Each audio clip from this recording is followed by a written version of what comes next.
നമസ്കാരം. എല്ലാവരും ഒന്ന് സൈഡിലേക്ക് നീങ്ങുന്നില്ല. ഷൂട്ട് ചെയ്യാനുള്ളവർക്ക് രണ്ട് വശത്തേക്കായിട്ടൊന്ന്. Thank you. ശ്രീ ഗോകുലം മൂവീസും നിർമ്മിച്ച് ശ്രീ ഉണ്ണികൃഷ്ണൻ ബി രചനയും സംവിധാനവും നിർവഹിക്കുന്ന എല്ലാവർക്കും നമസ്കാരം. 26-ാം തീയതി, അതായത് മറ്റന്നാൾ ചിത്രം തിയേറ്ററിലേക്ക് എത്തുകയാണ്. തിയേറ്ററിലേക്ക് എത്തുന്ന ഒരു ചിത്രത്തെക്കുറിച്ച് വലിയ അവകാശവാദങ്ങൾക്കൊന്നും ഞങ്ങൾ ആരും തയ്യാറാകുന്നില്ല. എന്നിരുന്നാലും കഴിഞ്ഞ ഞങ്ങളുടെ ഇൻ്റർവ്യൂകളിലെല്ലാം പറഞ്ഞ ഒരു കാര്യം ആവർത്തിക്കാൻ ഉദ്ദേശിക്കുന്നു. ഇത് പലരും ഇതിനെ ഒരു പൊളിറ്റിക്കൽ ത്രില്ലറായിട്ടാണ് കാണുന്നത്. എന്നാൽ രാഷ്ട്രീയം ഈ സിനിമയിൽ പശ്ചാത്തലം മാത്രമാണ്. ഇത് അടിസ്ഥാനപരമായിട്ടൊരു ഫാമിലി ഡ്രാമയാണ്. അച്ഛനും മകനും തമ്മിലുള്ള വൈകാരിക ബന്ധത്തിൻ്റെ കഥയാണ്. നായകനും പ്രതിനായകനും തമ്മിലുള്ള ബന്ധം, പങ്കാളികൾക്കിടയിലുള്ള ബന്ധം, സുഹൃത്തുക്കൾക്കിടയിലെ ബന്ധം, രാഷ്ട്രീയത്തിലെ സഹപ്രവർത്തകർക്കിടയിലെ ബന്ധം, അതൊക്കെയാണ് ഈ സിനിമ കൂടുതൽ ചർച്ച ചെയ്യുന്നത്. രാഷ്ട്രീയം അതിൻ്റെ പശ്ചാത്തലമാണ്. പശ്ചാത്തലമാകുമ്പോൾ ചില അത്തരത്തിലുള്ള സിറ്റുവേഷൻസിലൂടെ ഈ സിനിമ കടന്നു പോകും. പക്ഷേ അതൊരു പൊളിറ്റിക്കൽ ത്രില്ലർ എന്ന് വിശേഷിപ്പിക്കാൻ കഴിയില്ല. എനിക്ക് തോന്നുന്നത് കേരളത്തിലെ പ്രേക്ഷകർക്ക് വളരെയധികം റിലേറ്റ് ചെയ്യാൻ കഴിയുന്ന ഒരു സിനിമയായിരിക്കും ഇതെന്നുള്ള ഉത്തമ ബോധ്യത്തിലാണ് ഞങ്ങൾ ഈ സിനിമ ചെയ്തിരിക്കുന്നത്. പക്ഷേ ഒരു ദിവസം കഴിഞ്ഞ് തിയേറ്ററിലെത്തുമ്പോൾ സിനിമ പൂർണ്ണമായും പ്രേക്ഷകരുടേതാണ്. അവരാണ് ഈ സിനിമയുടെ വിധി നിർണ്ണയിക്കുന്നത്. പൂർണ്ണമായും പ്രേക്ഷകർക്ക് ഞങ്ങൾ ഈ ചിത്രം വിടുന്നു. ഇതിനകത്ത് ഏറ്റവും പ്രധാനപ്പെട്ട വേഷം ചെയ്ത 2 ആൾക്കാരാണ് ഇവിടെ ഇരിക്കുന്നത്. ഒന്ന് കേന്ദ്ര കഥാപാത്രത്തെ അവതരിപ്പിക്കുന്ന നിവിൻ പോളി, മറ്റൊന്ന് ശ്രീ ഹരിശ്രീ അശോകൻ. അദ്ദേഹം ഇതിനകത്ത് വളരെ വെറ്ററനായിട്ടുള്ള ഒരു രാഷ്ട്രീയ നേതാവിൻ്റെ വേഷമാണ് ചെയ്യുന്നത്. അപ്പോൾ ഇവിടെ സന്നിഹിതരല്ലാത്ത ഒരുപിടി ആളുകൾ ഈ സിനിമയിൽ അഭിനയിക്കുന്നുണ്ട്. അതിൽ ഏറ്റവും പ്രധാനപ്പെട്ട പേര് ബാലേന്ദ്ര മേനോൻ സാറിൻ്റെയാണ്.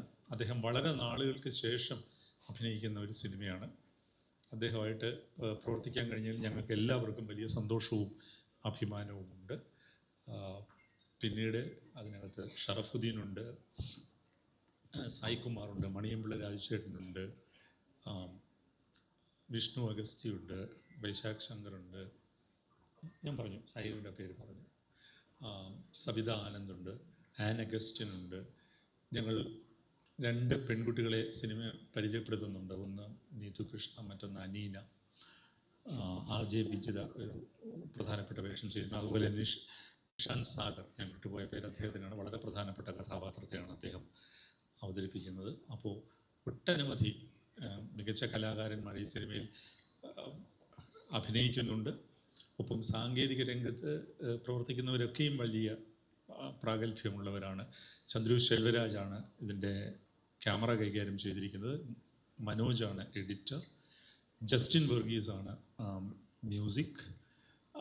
ഷാജി നടുവിലും അജിയും ചേർന്നാണ് കലാസംവിധാനം. സിജിയാണ് ഇതിൻ്റെ കോസ്റ്റ്യൂം കൈകാര്യം ചെയ്യുക. റോണെക്സ് ആണ് ഇതിൻ്റെ മേക്കപ്പ്. സൗണ്ട് ഡിസൈൻ നമുക്ക് വിഷ്ണു സുജാതനുണ്ട്. സിദ്ധാർത്ഥം വിഷ്ണു സുജാതനും ചേർന്നിട്ടാണ് സൗണ്ട് കൈകാര്യം ചെയ്തിരിക്കുന്നത്. അങ്ങനെ മലയാളത്തിലെ ഏറ്റവും മികച്ച സാങ്കേതിക കലാകാരന്മാർ ഈ സിനിമയിൽ പ്രവർത്തിച്ചിട്ടുണ്ട്. അപ്പോൾ ഇത്രയും മാത്രമേ എനിക്ക് ഈ വൈകുന്നേരം പറയാനുള്ളൂ. അധികം ചോദ്യങ്ങളും ഞാൻ പ്രതീക്ഷിക്കുന്നില്ല. നിങ്ങളോട് 2 വാക്ക് നിവിനും ശ്രീ ഹരിശ്രീ അശോകനും സംസാരിച്ചു കഴിഞ്ഞാൽ 1-2 ചോദ്യങ്ങൾക്ക് ശേഷം നമുക്കിത് വൈൻഡപ്പ് ചെയ്യാം എന്ന് തോന്നുന്നു. എല്ലാവർക്കും നമസ്കാരം. ഇവിടെ വന്നിട്ടുള്ള എല്ലാ മാധ്യമ സുഹൃത്തുക്കൾക്കും നമസ്കാരം. മറ്റന്നാൾ പ്രതിച്ഛായ ഇറങ്ങുകയാണ്.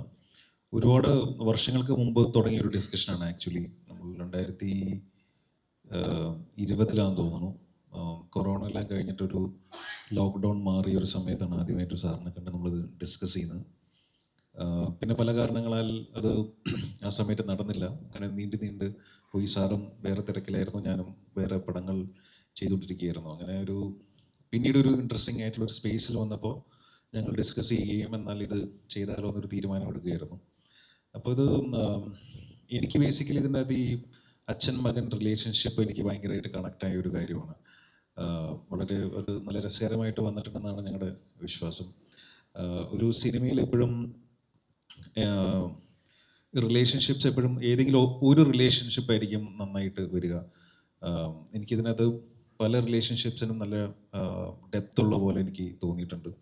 അതൊരു നായകൻ വില്ലൻ റിലേഷൻ ആണെങ്കിലും അച്ഛൻ മകനാണെങ്കിലും ചേട്ടനായിട്ടുള്ള കാര്യങ്ങൾ, അങ്ങനെ ഒരുപാട് അങ്ങനെ റിലേഷൻഷിപ്സ് നമ്മൾ ഓരോന്നെടുത്ത് നോക്കുകയാണെങ്കിൽ എല്ലാത്തിനും ഭയങ്കര ഒരു സ്ട്രെങ്ത് ഉള്ള പോലെ ഫീൽ ചെയ്തൊരു കഥയാണ്. ഭയങ്കര ഇൻട്രസ്റ്റിംഗ് ആയിട്ട് ഷൂട്ട് ചെയ്താണ്. ഓരോ സീനും നല്ല ക്വാളിറ്റിയിൽ എടുക്കണം. സാറിന് ഭയങ്കര നിർബന്ധമായിരുന്നു. അങ്ങനെ എല്ലാ സീനും നല്ല സമയമെടുത്ത് നല്ല ക്വാളിറ്റിയിൽ നല്ല സാറും ഗോപാലൻ സാറും കൂടിയാണ് പ്രൊഡ്യൂസ് ചെയ്തിരിക്കുന്നത്. അപ്പോൾ നന്നായിട്ട് സ്പെൻഡ് ചെയ്തെടുത്തിരിക്കുന്ന ഒരു സിനിമയാണ്. പിന്നെ എന്താ പറയുക, എല്ലാം സിനിമയാണ് സംസാരിക്കേണ്ടത്. നമ്മൾ എന്ത് പറഞ്ഞിട്ടും പ്രത്യേകിച്ചൊരു കാര്യവും ഒന്നുമില്ല. അപ്പോൾ സിനിമ പ്രേക്ഷകർക്കും നിങ്ങൾക്കും കണക്റ്റ് ആവട്ടെ എന്നാണ് ഞങ്ങൾ ആഗ്രഹിക്കുന്നത്. അങ്ങനെ കണക്റ്റ് ആവുകയാണെങ്കിൽ നിങ്ങളെല്ലാവരുടെയും കൂടെ ഉണ്ടാവുക, സപ്പോർട്ട് ചെയ്യുക. കാരണം സിനിമകൾ നല്ലത് വരട്ടെ, നല്ല രീതിയിൽ മുമ്പോട്ട് പോകട്ടെ എന്നൊക്കെ എല്ലാവരും ആഗ്രഹിക്കുന്നൊരു സമയമാണല്ലോ. നിങ്ങളുടെ എല്ലാവരുടെയും സപ്പോർട്ടും പ്രതീക്ഷിക്കുന്നു. Thank you. എല്ലാവർക്കും നമസ്കാരം. ഞാൻ ഉണ്ണിയേട്ടൻ്റെ ആദ്യമായിട്ടാണ് അഭിനയിക്കുന്നത്. 40 വർഷം കഴിഞ്ഞു സിനിമയിൽ. 350 സിനിമ അടുത്തായി.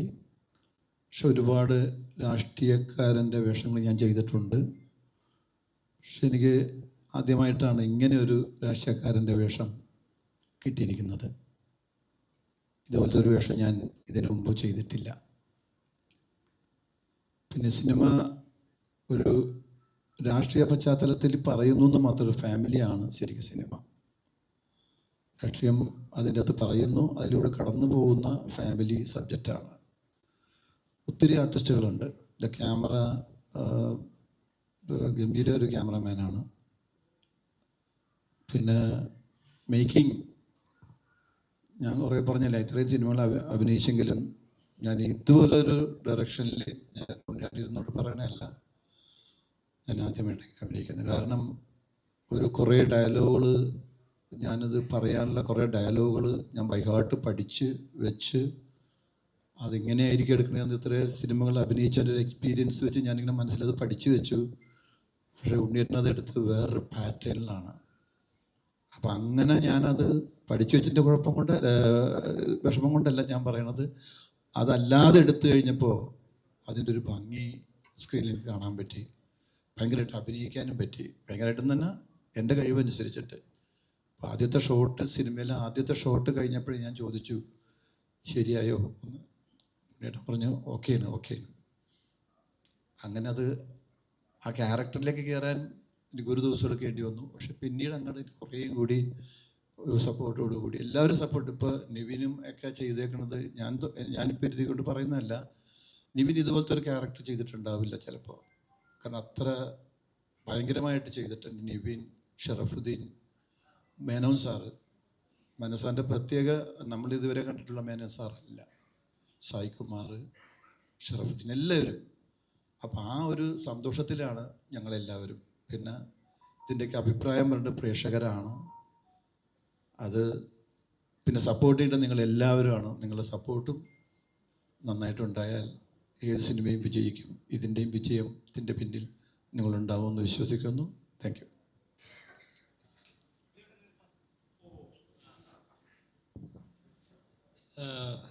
ശരിക്കും പറഞ്ഞാൽ വല്ലാത്തൊരു കോയിൻസിഡൻസ് പോലെ ഫീൽ ചെയ്യുന്നത് ഇവിടെ സ്ട്രേറ്റ്.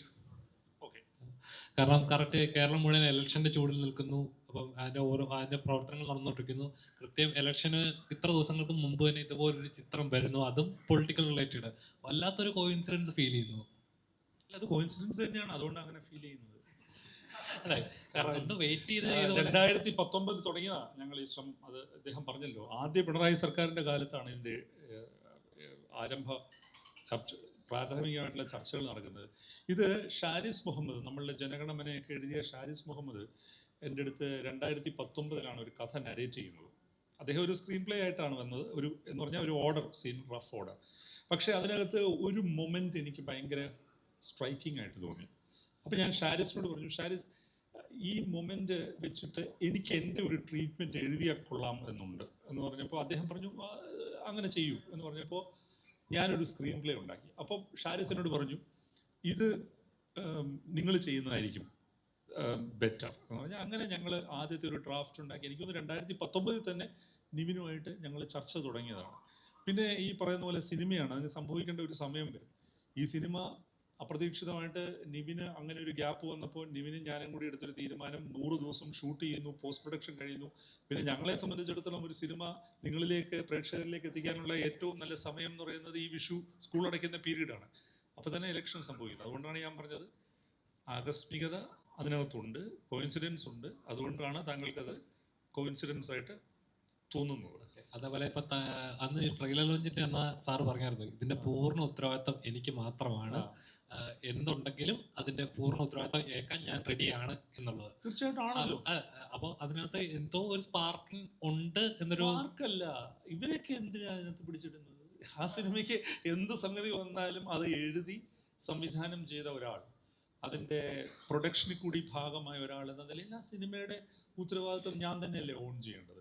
പിന്നെ അങ്ങനെ ഒരു പിന്നെ എന്താണ് എന്തു വന്നാലും അതിൻ്റെ ഉത്തരവാദിത്വം ഞാൻ എന്നുള്ള രീതിയിൽ ഞാനൊന്നും സംസാരിച്ചിട്ടില്ല. ഞാൻ പറഞ്ഞത് ഇത്ര വലിയ മുതൽ മുടക്കുള്ളൊരു സിനിമ ഇത്രയും വിഷമം പിടിച്ചൊരു സാഹചര്യത്തിൽ, ഇപ്പോൾ നമുക്കറിയാം OTT ബിസിനസ്സിൻ്റെ കാര്യം അറിയാം, നമ്മുടെ ഗൾഫിൽ നടക്കുന്ന ഈ ഒരു യുദ്ധസമാനമായ അന്തരീക്ഷത്തെക്കുറിച്ച് അറിയാം. അപ്പോൾ അങ്ങനെയുള്ള ഒരു സമയത്ത് ഇത്രയും വലിയൊരു സിനിമയായിട്ട് പോകുമ്പോൾ തീർച്ചയായിട്ടും അതിനകത്ത് വലിയൊരു റിസ്ക് ഉണ്ട്. അത് ഞാൻ തന്നെ ഫേസ് ചെയ്യേണ്ട ഒരു സംഗതിയാണ്. അതാണ് ഞാൻ ഉദ്ദേശിച്ചത്, അല്ലാതെ മറ്റു കാര്യങ്ങളൊന്നും അതിനകത്ത് ഉദ്ദേശിച്ചിട്ടില്ല. ഇനി എന്തെങ്കിലും ഉണ്ടെങ്കിൽ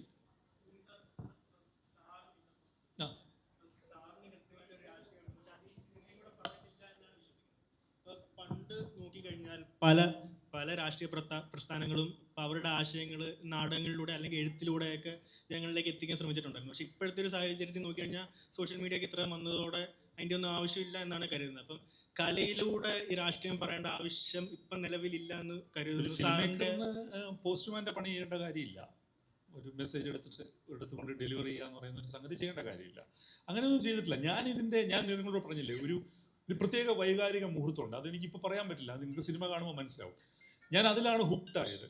ഞാൻ എൻ്റെ കഥ എന്നെ എങ്ങോട്ട് കൊണ്ടുപോയോ അതിൻ്റെ കൂടെയാണ് ട്രാവൽ ചെയ്തത്. മറ്റൊരു കൺസേൺസും കാരണം എല്ലാവരുടെയും കാര്യങ്ങൾ നോക്കുന്നുണ്ട് എന്നുള്ളൊരു കാര്യം. കാരണം ഇത്രത്തോളം ജൂനിയർ ആർട്ടിസ്റ്റുകളുണ്ട്, 6000 ആളുകളോട് വെച്ച് ചെയ്തിട്ടുണ്ട്. അപ്പം അതൊക്കെ നോക്കുമ്പോൾ എത്രത്തോളം ഹാർഡായിരുന്നു വർക്ക് ചെയ്യുമ്പോൾ. അല്ല, ഞാൻ പറയുന്നത് അത് എൻ്റെ ഒരു മഹത്വമായിട്ടൊന്നും നമ്മൾ കരുതേണ്ട കാര്യമില്ല. അത് അങ്ങനെ വേണം സിനിമ. ഞാൻ 18 വർഷമായിട്ട് സംഘടനാ രംഗത്ത് പ്രവർത്തിക്കുന്നതാണ്. അപ്പോൾ വളരെ അധ്വാനിക്കുന്ന ഒരുപാട് ആളുകൾ ഇതിനകത്തുണ്ട്. അവർക്കൊക്കെ രോഗങ്ങളുള്ളവരുണ്ട്, വൈഷമ്യങ്ങളുള്ളവരുണ്ട്. അപ്പോൾ കൃത്യമായിട്ട് സിനിമയ്ക്ക് ഒരു സമയവ്യവസ്ഥയുണ്ട്. ആ സമയവ്യവസ്ഥ പാലിക്കപ്പെടണം. അത് ഏത് സെറ്റിലായാലും പാലിക്കപ്പെടണം. എൻ്റെ സെറ്റിലത് ഞാൻ പാലിക്കുന്നു, ബാക്കിയുള്ള സെറ്റിലുകളിൽ ബാക്കിയുള്ളവർ അത് പാലിക്കുമെന്ന് പ്രതീക്ഷിക്കുന്നു. പിന്നെ ക്രൗഡൊക്കെ കുറേ ഉണ്ടായിരുന്നു. അതൊക്കെ നമ്മൾ മാനേജ് ചെയ്ത് ഇതിൻ്റെ ഒരു പ്രോജക്റ്റ് ഡിസൈൻ്റെ ഭാഗമായിട്ട് നമ്മൾ മാനേജ് ചെയ്ത് മുൻകൂട്ടി കണ്ട് പ്ലാൻ ചെയ്ത് തന്നെയാണ് പോയത്. ഏതാണ്ട് 100 ദിവസത്തിൽ കൂടുതൽ നമ്മൾ ഷൂട്ട് ചെയ്തിരുന്നു. അതുകൊണ്ടാണ് ഞാൻ പറഞ്ഞത് വലിയ വലിപ്പമുള്ളൊരു സിനിമയാണ്. അതിൻ്റേതായിട്ടുള്ള വൈഷമ്യങ്ങളും ഉണ്ട്, അതിൻ്റേതായിട്ടുള്ള ആനന്ദമുണ്ട് ഈ സിനിമയ്ക്കകത്ത്. അതുപോലെ കെ കരുണാകരൻ്റെയും ഒരു ഹൈബ്രിഡ് സ്വഭാവമുണ്ട് എന്ന് പല ആവർത്തിച്ച് പറഞ്ഞിട്ടുണ്ടായിരുന്നു. ഇപ്പോൾ ഉമ്മൻചാണ്ടി സ്വഭാവം ഏറെക്കുറെ നമുക്ക് ട്രെയിലറിലൂടെ തന്നെ വ്യക്തമാണ്. ഇപ്പോൾ കെ കരുണാകരൻ എന്നുള്ള നേതാവ് അനുഭവിച്ച യാതനകളുണ്ട്. അദ്ദേഹത്തിൻ്റെ മകളുടെ വിവാഹ ദിവസം ഒരു പോലീസിൻ്റെ ഒരു നിരീക്ഷണത്തിലാണെന്ന് പറയുന്ന കരിങ്കാലിയാക്കപ്പെട്ട അങ്ങനത്തെ ഒരുപാട് ദുരവസ്ഥകളിലൂടെ കടന്നു ഒരു കെ കരുണാകരൻ നേതാവും കൂടിയുണ്ടല്ലോ. അങ്ങനത്തെ കെ കരുണാകരൻ അനുഭവിച്ച മനോവ്യാപാരങ്ങൾ അല്ലെങ്കിൽ അങ്ങനത്തെ കാര്യങ്ങൾ കഥാപാത്ര നിർമ്മിതിയിൽ കൊണ്ടുവരാൻ ഉദ്ദേശിച്ചത്. ഇപ്പൊ ഉദാഹരണം പറയുകയാണെങ്കിൽ ലീഡർ കെ കരുണാകരനോട് ഒരിക്കലും പത്രക്കാരൻ ചോദിച്ചു, അങ്ങ് ഇത്രയും നാളായല്ലോ രാഷ്ട്രീയ പ്രവർത്തനം നടത്തുന്നു, തിരിഞ്ഞു നോക്കുമ്പോൾ അദ്ദേഹം അങ്ങ് എന്താണ് കാണുന്നതെന്ന് ചോദിച്ചപ്പോൾ പുള്ളി നേരെ തിരിഞ്ഞു നോക്കിയിട്ട് പറഞ്ഞു, മോനെ ഈ ഭിത്തിക്കകത്ത് ഇങ്ങനെ ഒരു പടമാണ് ഞാൻ കാണുന്നത് എന്ന് പറഞ്ഞു. അങ്ങനെ പറയുന്ന ഒരു കെ കരുണാകരനുണ്ട്, ഭയങ്കര ടങ് ഇൻ ചീക്കായിട്ട് സംസാരിക്കുന്നത്. അത്തരം ചില ട്രെയ്റ്റ്സ് ഈ കഥാപാത്രത്തിലുണ്ട്. ഇതെന്താ പ്രശ്നം എന്ന് വെച്ച് കഴിഞ്ഞാൽ അതിപ്പോൾ എനിക്ക് മാത്രമല്ല, എനിക്ക് മുമ്പ് വന്ന വലിയ തിരക്കഥാകൃത്തുക്കളുണ്ട്, രഞ്ജി പണിക്കരായാലും ദാമോദരൻ മാഷായാലും ഒക്കെ. അപ്പം നമുക്കിത് സമൂഹത്തിൽ നിന്നും നമ്മൾ കാണുന്ന ആളുകളിൽ നിന്നുമാണ് നമ്മൾ ഇതിൻ്റെ എലിമെൻറ്റ്സ് സ്വീകരിക്കുന്നത്. എന്ന് വെച്ചാൽ അവരല്ലാതെ അതിനകത്ത് ഒരുപാട് ഫിക്ഷൻ. ഇപ്പം നമുക്ക് നിങ്ങൾ എപ്പോഴും ഉമ്മൻചാണ്ടി എന്ന് പറയുന്നുണ്ട്. അദ്ദേഹത്തിന് 2 പെൺകുട്ടികളും ഒരു മകനുമാണുള്ളത്. ഈ സിനിമയിൽ 2 ആൺകുട്ടികളാണ് പക്ഷേ ഇങ്ങനത്തെ ഇതുകളുടെ നന്മയുടെ സത്തുണ്ടല്ലോ. ഇപ്പോൾ കെ കരുണാകരൻ വികസനത്തിനോടൊപ്പം ചേർന്ന് നിന്നത്, അല്ലെങ്കിൽ ഇപ്പോൾ ഉമ്മൻചാണ്ടി കല്ലെറിഞ്ഞ അദ്ദേഹത്തിനോട് കേസ് എടുക്കണ്ട എന്ന് പറഞ്ഞ നന്മവശം, അതൊക്കെ ശരിക്കും സിനിമാറ്റിക്കലിയും കൂടി യൂസ് ചെയ്യാൻ പറ്റാവുന്ന ഒരു നന്മയുടെ ആർക്ക് കൊടുക്കാവുന്ന ഏരിയ അല്ലേ എന്നാ ചോദ്യം. അത് നമുക്ക് നോക്കാം, സിനിമ കാണാം, ഒരു ദിവസം കൂടിയല്ലേ ഉള്ളൂ. കണ്ടു കഴിയുമ്പോൾ അത് മനസ്സിലാവും.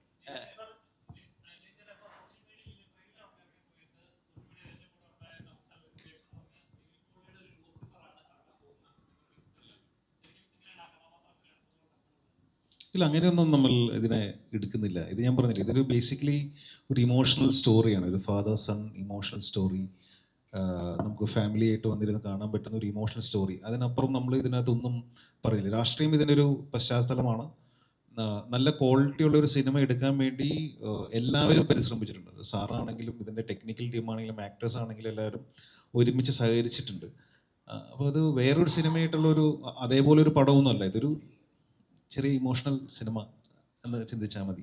അച്ഛനും മകനും റിലേഷൻഷിപ്പ് ഉള്ളൊരു ഇമോഷണൽ സിനിമ. ഉണ്ണികൃഷ്ണൻ സാർ,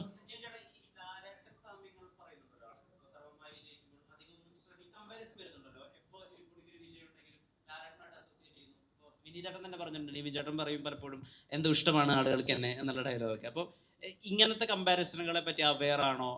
അങ്ങനെ ഒരു ട്രേറ്റ് എനിക്ക് ഉപയോഗിക്കാൻ പറ്റുന്നുണ്ട്, ഞാൻ വളരെ കാഷ്വൽ ആയിട്ട് ചെയ്യുന്ന കാര്യങ്ങൾ ആളുകൾക്ക് വർക്ക് ആവുന്നുണ്ട് ലാലേട്ടനെ പോലെ, ആ ഒരു ഏരിയയെ പറ്റി ബോധവാനാണോ? അല്ല, അങ്ങനെ ഒരിക്കലും കമ്പയർ ചെയ്യാൻ പാടില്ലാത്ത ഒരു ഇതാണല്ലോ. കാരണം പുള്ളി ലാലേട്ടൻ എന്ന് പറഞ്ഞാൽ ലാലേട്ടനാണ്, അതിന് അതേപോലെ വേറൊരാളില്ല. ഞാൻ ബേസിക്കലി ആക്ടിങ് വളരെ കാഷ്വലായിട്ട് എടുക്കുന്ന ആളാണ്.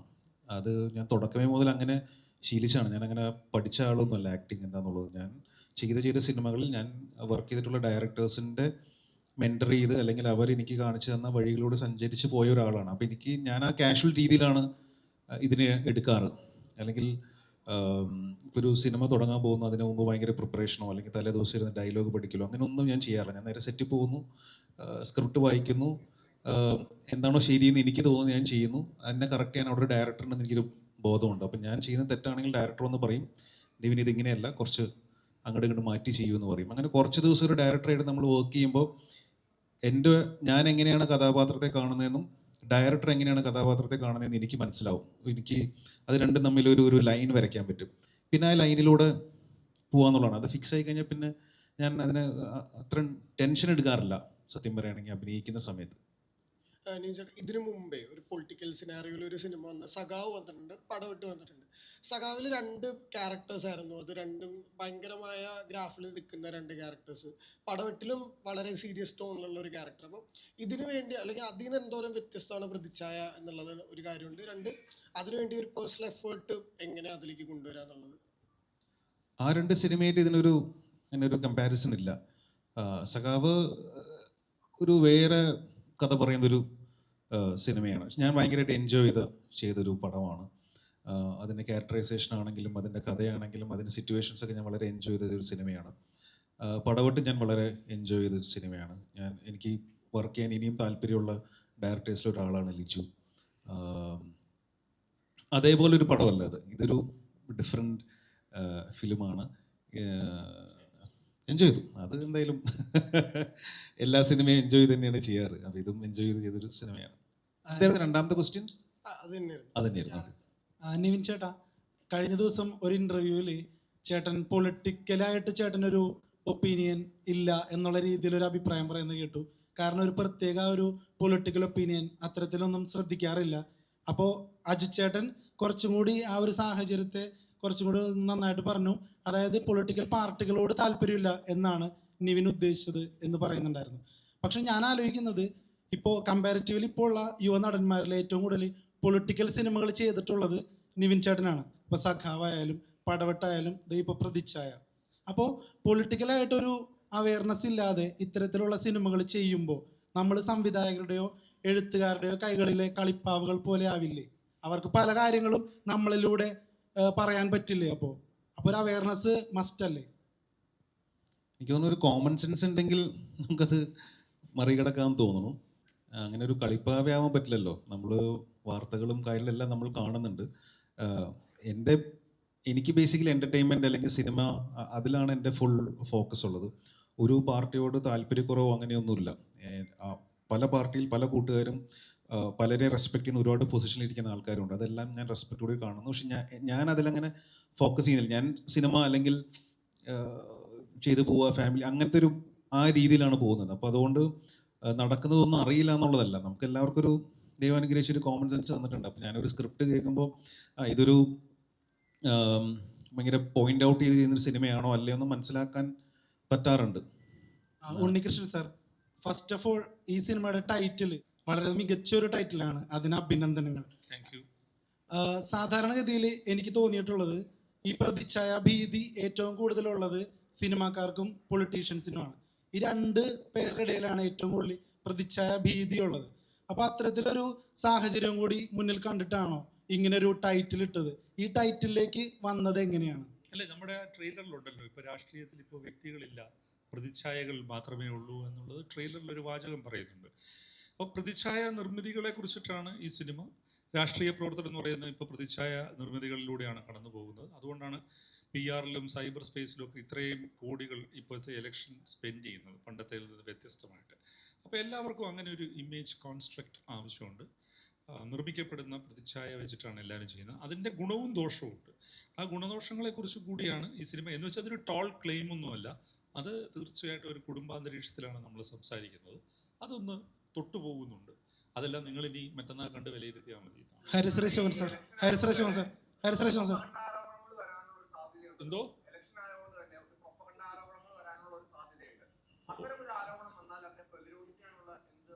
ഒരു പ്രതിരോധവും ഇല്ല.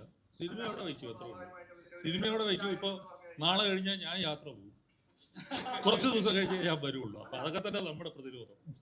ഹരിശ്രീ ശിവൻ സാർ, ഇപ്പം ഈ കൂട്ടത്തിൽ കുറച്ചും കൂടി എക്സ്പീരിയൻസ് സിനിമയിലുള്ളത് സാറിനാണ്. സാർ വന്നിട്ട് ഇപ്പോൾ ഒരു എങ്ങനെ വന്നാലും 25 വർഷത്തിലധികം, 40 വർഷമായിട്ട് പറഞ്ഞു ഞാൻ 40 വർഷം. സോറി സാർ, സോറി സാർ, സാറല്ല, സോറി, അതിന് സോറി വരേണ്ട കാര്യമൊന്നുമില്ല. അല്ല സോറി, 40 വർഷം അഭിനയിച്ചതാണ് ഞാൻ പറയുന്നത്. തീർച്ചയായിട്ടും സാർ. പണ്ടുള്ള നടന്മാർ, ഇപ്പോൾ തിലകൻ സാർ ആയിക്കോട്ടെ, ശങ്കരാടി സാർ ആയിക്കോട്ടെ, മുരളി സാർ ആയിക്കോട്ടെ, ഇവരെല്ലാവരും ഇവരുടെ രാഷ്ട്രീയം പ്രകടമാക്കി തന്നെ സംസാരിച്ചിരുന്ന ആൾക്കാരാണ്. ഞാനൊരു കമ്മ്യൂണിസ്റ്റുകാരനാണ് എന്നൊക്കെ മുരളി സാറും തിലകൻ സാറും അതുപോലെ ശങ്കരാടി സാറും ഒക്കെ സംസാരിക്കുന്ന ഇൻ്റർവ്യൂസ് നമ്മൾ കണ്ടിട്ടുണ്ട്. അപ്പം നിങ്ങളുടെ കാലഘട്ടത്തിലുള്ളവരിലും അത്തരത്തിലൊരു സ്വഭാവം ഉണ്ടായിരുന്നു. പക്ഷേ ഇന്ന് ഒരു രാഷ്ട്രീയ പാർട്ടിയുടെ അനുഭവമുള്ള ആളാണ് ഞാൻ എന്ന് പറയാൻ പലർക്കും ഭയമാണ്. പറഞ്ഞു കഴിഞ്ഞാൽ മറ്റുള്ളവരെന്ത് വിചാരിക്കും, മറ്റൊരു പാർട്ടി എനിക്കെതിരാവോ, മറ്റൊരു അണികൾ എനിക്കെതിരാവോ എന്നുള്ളൊരു ഭയമുണ്ട്. അപ്പോൾ സാറിന് അങ്ങനത്തെ ഒരു ഭയമുണ്ടോ? സാറിന് രാഷ്ട്രീയം വെളിപ്പെടുത്താനൊരു ഭയമുണ്ടോ? രണ്ടാമത്തെ ചോദ്യം, ആദ്യം തന്നെ പറയട്ടെ, എന്നിട്ട് എല്ലാ 10 ചോദ്യങ്ങളെന്നാൽ ഞാൻ എല്ലാം പറയാൻ പറ്റും. ആദ്യത്തെ ചോദ്യത്തിന് മറുപടി അറിയാം. എനിക്ക് ഈ കേരളത്തിലുള്ള എല്ലാ പാർട്ടിക്കാരായിട്ടും വളരെ അടുത്ത ബന്ധമുണ്ട്. അവരൊക്കെ എൻ്റെ സുഹൃത്തുക്കളുണ്ട് പലരും. ഞാൻ അങ്ങനെ സ്നേഹിക്കുന്നവരാ. പോരെ? രണ്ടാമത് പറ. രണ്ടാമത്തെ ചോദ്യം, ഇപ്പം ഇങ്ങനെ ഒരു ഡിപ്ലോമാറ്റിക് ആയിട്ടുള്ളൊരു ആൻസർ ഇപ്പോൾ ബി ഉണ്ണികൃഷ്ണൻ സാറൊക്കെ ഇടതുപക്ഷ സഹയാത്രികനാണെന്ന് വളരെ പ്രത്യക്ഷത്തിൽ പറഞ്ഞിട്ടുള്ള ആളാണ്. അപ്പോൾ ഇത്തരത്തിലൊരു ഡിപ്ലോമാറ്റിക് ആയിട്ടുള്ള ആൻസർ വരുന്നത് മറ്റുള്ളവൻ എന്ത് വിചാരിക്കുമെന്ന ചിന്തയിൽ നിന്നാണോ, അതോ ഇന്നത്തെ കാലഘട്ടം വളരെ സെൻസിറ്റീവ് ആയതുകൊണ്ടാണോ? ഞാൻ അങ്ങനെ ഒന്നും ചിന്തിക്കാറില്ല. രാഷ്ട്രീയമായിട്ടല്ല എൻ്റെ ജീവിതം. എൻ്റെ ജീവിതം എന്ന് പറഞ്ഞാൽ എൻ്റെ വീട്ടിലുള്ളവരെയൊക്കെ നോക്കണം എനിക്ക്. മനസ്സിലായ? അതിനുവേണ്ടി ജോലി ചെയ്യുന്നു, പൈസ ഉണ്ടാക്കുന്നു, എന്നെ ആശ്രയിക്കുന്നവരെ ഞാൻ നോക്കുന്നു. പക്ഷേ ഇതിൻ്റെ ഇടയ്ക്ക് എനിക്ക് ഒരുപാട് സുഹൃത്തുക്കളുണ്ട്. അത് രാഷ്ട്രീയമുണ്ട്, അല്ലാതുള്ള മേഖലയിലുള്ള പരിപാടികൾ ചെയ്യുന്ന പല ആൾക്കാരും എൻ്റെ സുഹൃത്തുക്കളാണ്. ഞാൻ നേരത്തെ പറഞ്ഞിട്ടുള്ള കാര്യങ്ങൾ തന്നെയാണ്. എൻ്റെ കയ്യിൽ എന്തെങ്കിലും കൊടുക്കാൻ ആർക്കുണ്ടെങ്കിൽ സന്തോഷത്തോടെ ആർക്കാണെങ്കിലും കൊടുക്കുന്ന ആൾ ഇന്ന് വരെ ഞാൻ ചെയ്തിട്ടുണ്ട്. അത് എനിക്ക് സഹായിക്കുക എന്നുള്ളൊരു മനസ്സ് എൻ്റെ മനസ്സിലുള്ള എൻ്റെ അച്ഛനും അമ്മയൊക്കെ അങ്ങനെയാണ് എന്നെ പഠിപ്പിച്ചത്. അത് ഞങ്ങൾ എല്ലാവരും ചെയ്യുന്നുണ്ട്. അവിടെ രാഷ്ട്രീയത്തിലേക്ക് ഇറങ്ങി ചെല്ലാനുള്ളൊരു സമയം നമുക്കില്ല. കാരണം ജീവിച്ചത് അങ്ങനെയാണ്. എന്നാലും നമുക്കൊക്കെ എല്ലാവർക്കും നമ്മുടെ ഉള്ളിൽ രാഷ്ട്രീയം അറിയാം. പത്രങ്ങൾ വായിക്കുമ്പോഴും ന്യൂസ് കാണുമ്പോഴൊക്കെ നമുക്ക് രാഷ്ട്രീയം അറിയാം. പക്ഷെ അതിനുള്ള ഒരു സമയം നമുക്കിതിന് മാറ്റി വെക്കാനായിട്ടില്ല. ഒരു സെക്കൻഡ് കിട്ടിയാൽ അല്ലെങ്കിൽ ഒരു സമയം കിട്ടിയാൽ ആ സമയം നമ്മൾ സിനിമയ്ക്ക് വേണ്ടി എന്ത് ചെയ്യാൻ പറ്റും, എൻ്റെ ജോലിക്ക് വേണ്ടി എന്ത് ചെയ്യാൻ പറ്റും ചിന്തിക്കുന്ന ഒരാളാണ് ഞാൻ. ഉണ്ണി സാറേ അല്ല, ഇപ്പോൾ ഈ ഇതിനകത്ത് പറയുമ്പോഴേ കഥേനേക്കാളും ഈ മേക്കിങ്ങിൽ ആക്ടർ സ്റ്റൈലിഷ് ആയിട്ട് പ്രസന്റ് ചെയ്യണം എന്നുള്ളൊരു ഐഡിയ ശരിക്കും എങ്ങനെയാണ് വരുന്നത്? തെറ്റാണോ? അല്ല ഇതിലും കിടിലനാണ്. അങ്ങനെയില്ല. ഇപ്പോൾ നിവിൻ ഇതിനകത്ത് അവതരിപ്പിക്കുന്ന കഥാപാത്രം, അയാൾ ബാംഗ്ലൂർ പോലൊരു സ്ഥലത്ത് ഒരു സ്റ്റാർട്ടപ്പ് ഭയങ്കര സക്സസ്ഫുൾ ആയിട്ട് റൺ ചെയ്യുന്ന ഒരാളാണ്. അപ്പോൾ അങ്ങനെയൊരു ബോഡി ലാംഗ്വേജ് ഉണ്ട്, ഒരു അറ്റയർ ഉണ്ട്. അതിനെനിക്കൊരു സങ്കല്പമുണ്ട് അതിനെക്കുറിച്ച്. അശോകൻ്റെ കഥാപാത്രത്തെക്കുറിച്ചും എനിക്കൊരു സങ്കല്പം. അപ്പോൾ അത് ഞാൻ എൻ്റെ ടീമുമായിട്ട് ഷെയർ ചെയ്യും. എൻ്റെ കോസ്റ്റ്യൂം നോക്കുന്ന ആളുമായിട്ടും DOP ആയിട്ടും ആർട്ട് ഡയറക്ടറുമായിട്ടും ഷെയർ ചെയ്യും. എന്നിട്ട് അതിന് മൊത്തം ഒരു കളർ പാലറ്റ് ഉണ്ടാക്കി അവരുടെ ലുക്കൊക്കെ ഒന്ന് വർക്ക് ചെയ്ത് അങ്ങനെ ചെയ്യുമ്പോൾ അതിനകത്തൊരു വൃത്തി വന്നു പോകും. അത് മെയിൻറ്റെയിൻ ചെയ്യാൻ നോക്കുകയുള്ളൂ. അതല്ലാതെ അതിനെക്കുറിച്ച് ഇത്രയധികം നമ്മൾ അങ്ങനെ വേണം എന്നുള്ള. ഇപ്പോൾ ഗ്രാൻഡ് മാസ്റ്റർ എന്ന് പറയുന്ന ഒരു സിനിമ ഞാൻ ചെയ്യുമ്പോൾ മോഹൻലാൽ സാറിനെ ഇപ്പോൾ നിങ്ങൾ ശ്രദ്ധിച്ചു കഴിഞ്ഞാൽ അറിയാം, അദ്ദേഹത്തിൻ്റെ ഇൻട്രഡക്ഷനിൽ ഒരു വൈറ്റ് ലിനൻ ഡ്രസ്സാണ് അദ്ദേഹം ഇട്ടിരിക്കുന്നത്. പോകെ അദ്ദേഹം ആ കഥാപാത്രം ഭയങ്കര ലേഡ് ബാക്ക് ആയിട്ടുള്ളൊരു കഥാപാത്രമാണ്, അലസനായിട്ടുള്ളൊരു കഥാപാത്രം. പോകെ ഹാഷ് കളേഴ്സിലേക്ക് അത് കയറി വരും. എന്നിട്ട് ഏറ്റവും അവസാനം ഒരു ബ്ലാക്ക് ഡ്രസ്സിലാണ് വരുന്നത്. ഈ സിനിമയിൽ അതിനൊരു റിവേഴ്സലുണ്ട്, അത് നിങ്ങൾ കണ്ടു കഴിഞ്ഞാൽ മനസ്സിലാവും. അങ്ങനെ അത്തരം കാര്യങ്ങൾ ശ്രദ്ധിക്കുന്നു. ഇപ്പൊ സംസാരിക്കുമ്പോൾ പോലും രണ്ടാം പിണറായി സർക്കാരിലാണ് നമ്മൾ നിൽക്കുന്നതെന്നാ പറയുന്നത്. അപ്പോൾ ഇപ്പൊ സാറ് പറഞ്ഞപ്പോ രണ്ടാം പിണറായി സർക്കാർ നിൽക്കുമ്പോഴാണ് നമ്മൾ എഴുത്തു തുടങ്ങിയത്. രണ്ടാം പിണറായി സർക്കാർ നിൽക്കുമ്പോഴാണ് ഈ പടം നടക്കുന്നത്. അപ്പൊ ഇങ്ങനെ ഒരു പൊളിറ്റിക്കൽ ബയസ് ഉണ്ടാവുമ്പോൾ സ്വയം അങ്ങനെ ഒരു ഇടതുപക്ഷ സഹയാർത്ഥികനായിട്ട് നിൽക്കുക, ഒരു പൊളിറ്റിക്കൽ പ്രതലമുള്ള സിനിമ എഴുതുകയും ചെയ്യുക. അപ്പൊ എങ്ങനെയാ അതിനെ സ്വന്തം രാഷ്ട്രീയ ദർശനങ്ങളൊന്നും വരാതെ ലിമിറ്റ് ചെയ്യാൻ പറ്റുന്നത്? ഈ രാഷ്ട്രീയ ദർശനം വരാതെ ലിമിറ്റ് ചെയ്യുക എന്നുള്ളത് വലിയ ഇല്യൂഷനാണ്. അറിഞ്ഞോ അറിയാതെ രാഷ്ട്രീയ ദർശനമൊക്കെ നമ്മൾ ഇതിനകത്തൊക്കെ കടന്നു പോകും. രാഷ്ട്രീയം ഇല്ലെന്ന് പറയുന്നവരെടുക്കുന്ന സിനിമയിലും ഒരു രാഷ്ട്രീയമുണ്ട്. പിണറായി പ്രിയം ഉണ്ടാവും. പിന്നെ അതിനകത്തുള്ള പ്രശ്നം ഈ പിണറായി പ്രിയമോ പ്രതിച്ഛായലുണ്ടാവോ? അപ്പോൾ അങ്ങനെയൊന്നുമില്ല. നിങ്ങൾ ഈ ഇടതുപക്ഷം എന്ന് പറയുന്നതിനെ പിണറായി വിജയനുമായിട്ട് എന്തിനാണ് ഇക്വേറ്റ് ചെയ്യുന്നത്? ഇടതുപക്ഷ സർക്കാരുമായിട്ട് എന്തിനാണ് ഇക്വേറ്റ് ചെയ്യുന്നത്? ഞാൻ വളരെ എൻ്റെ വിദ്യാർത്ഥി കാലം മുതലേ മാർക്സിസവുമായിട്ട് ബന്ധപ്പെട്ട പുസ്തകങ്ങൾ വായിച്ചും ചിന്തിച്ചും അങ്ങനെയൊക്കെ പോകുന്ന ഒരാളാണ്. എൻ്റെ അക്കാഡമിക് ആയിട്ടുള്ള എൻ്റെ ജേണിയും അങ്ങനെയൊക്കെ തന്നെയായിരുന്നു. അതിനെ നിങ്ങളൊരു മുഖ്യധാര പാർട്ടിയായിട്ടോ ഒരു ബിംബവുമായിട്ടോ ഒന്നും അസോസിയേറ്റ് ചെയ്യേണ്ട കാര്യമില്ല. പിന്നെ ഈ അശോകൻ പറഞ്ഞ പോലെ എല്ലാ രാഷ്ട്രീയക്കാരുമായിട്ടും ഈ രംഗത്ത് നിൽക്കുന്ന ഒരാളെന്ന നിലയിൽ, പ്രത്യേകിച്ച് ഒരു സംഘടനാ പ്രവർത്തകർ എന്ന നിലയിൽ എനിക്ക് നല്ല ബന്ധമുണ്ട്. അത് മുഖ്യമന്ത്രി പിണറായി വിജയനായിട്ടായാലും VD സതീശനായിട്ടായാലും രമേശ് ചെന്നിത്തലയായിട്ടായാലും ഗോവിന്ദ മാസ്റ്റർ ആയാലും BJP-യിലെ ഇപ്പോൾ നമ്മളുടെ പടം തുടങ്ങുന്ന ദിവസം കൃഷ്ണദാസ് അവിടെ വന്നിരുന്നു. അദ്ദേഹം എൻ്റെ അടുത്ത സുഹൃത്താണ്. അപ്പോൾ നിങ്ങളുടെ ആ ചോദ്യത്തിനകത്ത് വലിയ പ്രസക്തി ഇല്ലല്ലോ. അപ്പോൾ ഇതിനെ സിനിമയായിട്ട് കണ്ടാൽ മതി. സിനിമയായിട്ട് കാണുമ്പോൾ അതിനകത്തൊരു രാഷ്ട്രീയമുണ്ട് നിങ്ങൾക്ക് തോന്നിയാൽ നിങ്ങൾ എഴുത്, നല്ല കാര്യമല്ലേ അത്? അപ്പോൾ നമുക്ക് കൂടുതൽ ചർച്ച ചെയ്യാം. അപ്പോൾ എല്ലാവർക്കും നന്ദി.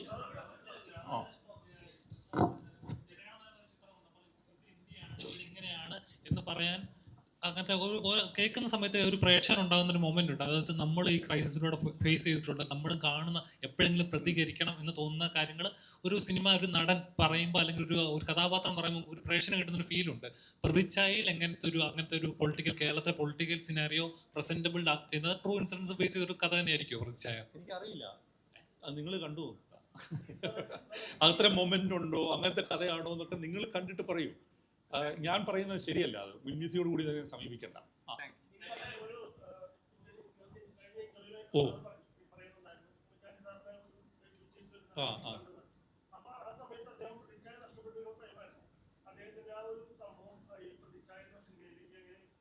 ഞാനത് പറഞ്ഞിരുന്നു. എല്ലാ രാഷ്ട്രീയ നേതാക്കൾക്കും ഒരു പ്രൈവറ്റ് സ്പേസ് ഉണ്ട്, അവർക്കൊരു കുടുംബം ഉണ്ട്. അപ്പോൾ അവർ പബ്ലിക് റെലമിൽ ഫേസ് ചെയ്യേണ്ടി വരുന്ന പ്രോബ്ലംസ് അവരുടെ ഫാമിലിയും കൂടി ഫേസ് ചെയ്യണം. നമ്മൾ അങ്ങനെ പിന്നെ എന്തെങ്കിലും ഒരു ആരോപണ വിധേയനായിട്ട് നമ്മൾ വീട്ടിലേക്ക് കയറി ചെല്ലുമ്പോൾ നമ്മുടെ പങ്കാളിയെ നമ്മൾ കാണണം, നമ്മുടെ മക്കളെ കാണണം, കൊച്ചുമക്കളെ കാണണം, സുഹൃത്തുക്കളെ കാണണം. അതൊരു വേറൊരു മൊമെൻറ്റും വേറൊരു കോൺഫ്ലിക്റ്റും അല്ലേ? അത് നമ്മളാരും അറിയുന്നില്ലല്ലോ. അത്തരം ഒരു സ്പേസിലേക്കാണ് ഈ സിനിമ കൂടുതൽ കോൺസെൻട്രേറ്റ് ചെയ്യുന്നത്. വീടിൻ്റെ അകത്തളത്തിലേക്കാണ് ഈ സിനിമ കൂടുതൽ കോൺസെൻട്രേറ്റ് ചെയ്യുന്നതെന്ന് പറഞ്ഞുകൊണ്ട് നമ്മളിത് അവസാനിപ്പിക്കുകയാണ്. എല്ലാവരും ക്ഷണം സ്വീകരിച്ച് എത്തിയതിന് നന്ദി. പ്രതിച്ഛായ കാണുക. ഈ അഭിപ്രായങ്ങളൊക്കെ നിങ്ങൾ ഫ്രീ ആയിട്ട് എക്സ്പ്രസ് ചെയ്യട്ടെ. Thank you so much.